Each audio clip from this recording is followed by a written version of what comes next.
Minimum 1.5 থেকে 2 বছর। পারলে পড়াশোনাই বন্ধ করে দেওয়া হোক, ওরা ডাইরেক্ট কলেজে উঠতে চায়। এর পেছনে ওরা যুক্তি দিয়েছে যে ছাত্রছাত্রীরা এত পড়াশোনা করে কি করবে যখন গরমই এত পড়ছে। এই গরমেই এক মর্মান্তিক ঘটনার খবর পাওয়া যাচ্ছে। হলদিয়ার এক অজ্ঞাত পরিচয় ব্যক্তি গরম সহ্য করতে না পেরে উনি পুকুরে যান স্নান করতে। তারপরে স্নান করতে করতে টায়ার্ড হয়ে পুকুরেই ঘুমিয়ে পড়েন। ঘুম থেকে উঠতে উনি ভুলে যান এবং জলের তলায় তলিয়ে যান। এটা ছাড়াও আরো একটি মর্মান্তিক ঘটনার খবর পাওয়া যায়।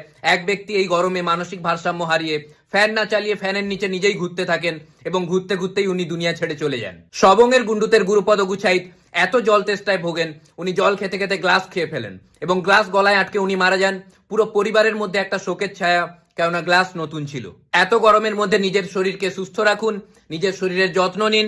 এই গরমে হার্টের প্রবলেম হতে পারে, তাই যাদের হার্টের প্রবলেম হচ্ছে তারা অন্য জায়গা থেকে বাজার করুন, গরমে হার্ট নাও বসতে পারে। এই গরমের মধ্যেই কিছুদিন পর থেকে শুরু হচ্ছে ভোট। প্রার্থীরা আশ্বাস দিয়েছেন